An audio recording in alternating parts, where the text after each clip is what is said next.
Hello friends, कैसे हैं? मैं हूं मीना। हमारे यूट्यूब चैनल पे आप सभी का स्वागत है। आज मैं विवाह गारी गीत सुनाने जा रही हूं। आप सबको कैसा लगा? अच्छा लगा तो हमारे चैनल को सब्सक्राइब करें, वीडियो को लाइक करें, शेयर करें, कमेंट में बताएं कैसा लगा। मंदिर माँ दिया ना कैसे जले, मंदिर में दिया ना कैसे जले, मंदिर में दिया ना कैसे जले, मंदिर में। दुल्हे का दीदी बाजार घूमे गईली, बाजार घूमे गईली, बाजरिया में जाई के नमकीन खैली। वो तो बोतल शराब पियली, मोटरसाइकिल पे बैठ के सलाम करली, 10 यार बटोरी के मजाक करली, उनके साथ में लैके बाजार करली। मंदिर माँ दिया ना कैसे जले, मंदिर माँ दिया ना कैसे जले, मंदिर माँ। दुल्हे के चाची बाजार घूमे गईली, बाजार घूमे गईली, बाजरिया में जाई के नमकीन खैली।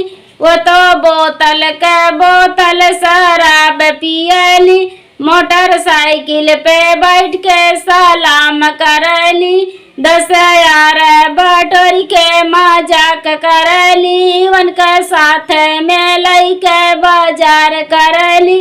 मंदिर माँ दिया ना कैसे जले, मंदिर माँ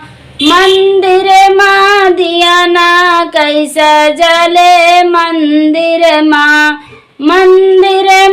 दिया ना कैसे जले, मंदिर माँ।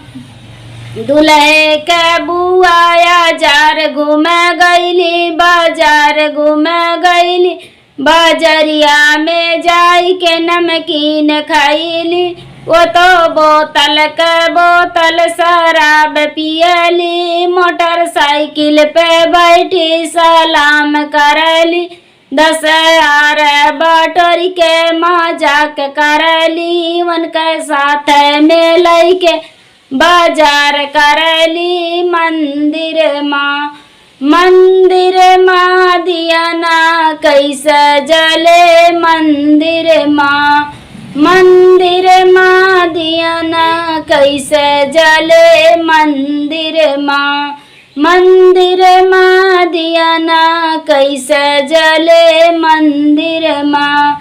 समधी के बहनी बाजार घूमे गईली, बाजार घूमे गईली, बाजरिया में जाई के नमकीन खैली। वो तो बोतल शराब पियली, मोटरसाइकिल पे बैठी सलाम करली, 10 यार बटोरी के मजाक करली, उनका साथ में लैके बाजार करली। मंदिर माँ दिया ना कैसे जले, मंदिर माँ दिया ना कैसे जले, मंदिर माँ दिया ना कैसे जले, मंदिर माँ दिया ना कैसे जले, मंदिर माँ।